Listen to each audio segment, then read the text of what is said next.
નમસ્તે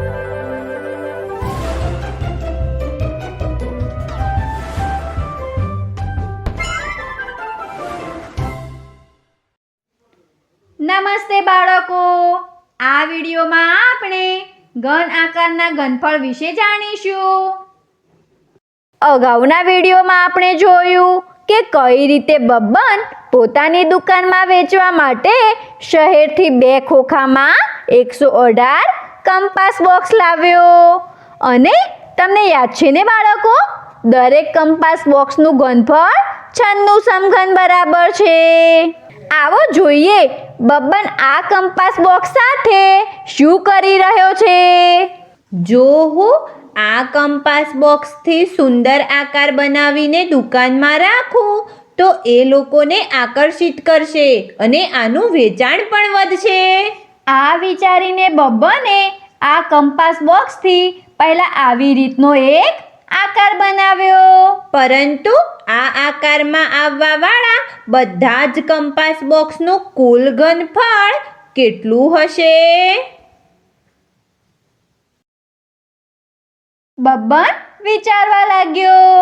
ચાલો પહેલા હું આ આકારમાં ઉપયોગ થવાવાળા કંપાસ બોક્સની સંખ્યાની જાણકારી મેળવી લઉં.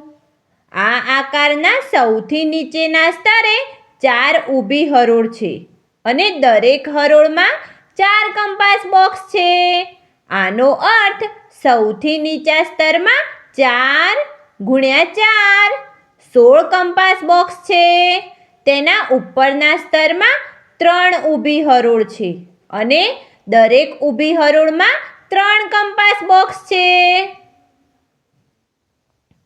આનો અર્થ બીજા સ્તરમાં 3 × 3 9 કંપાસ બોક્સ છે. ત્રીજા સ્તરમાં 2 ઊભી હરોળ છે અને દરેક હરોળમાં 2 કંપાસ બોક્સ છે. આનો અર્થ ત્રીજા સ્તરમાં 2 × 2 4 કંપાસ બોક્સ છે અને છેલ્લે ચોથા સ્તરમાં 1 કંપાસ બોક્સ છે. આવી રીતે આ આકારમાં કુલ કંપાસ બોક્સની સંખ્યાની જાણકારી મેળવવા માટે આપણે આ બધા જ સ્તરમાં આવવાવાળા કંપાસ બોક્સની સંખ્યાઓને ઉમેરવી પડશે. આવી રીતે આ આકારમાં કુલ 16 માં 9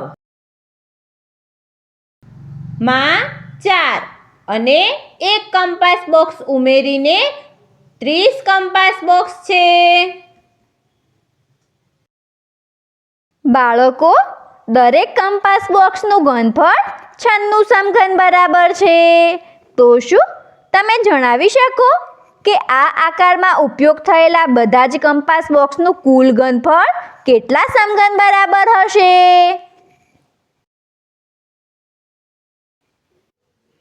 તમે ઈચ્છો તો વિડીયોને રોકીને આનો જવાબ શોધી શકો છો.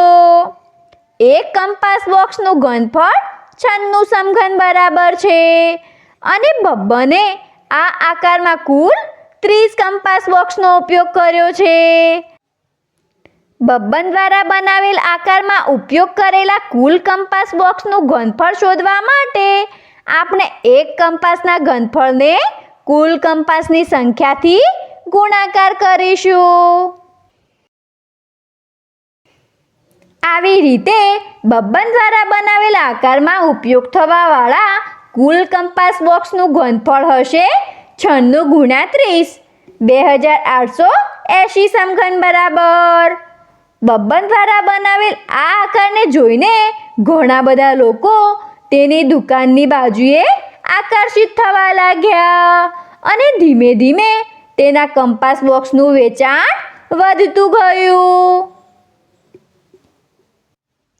બાળકો, આ વિડીયોમાં આપણે ઘન આકારના ઘનફળ વિશે શીખ્યા. આગળના વિડીયોમાં આપણે કેટલાક રસપ્રદ ઉદાહરણો દ્વારા તેના વિશે વધુ જાણીશું.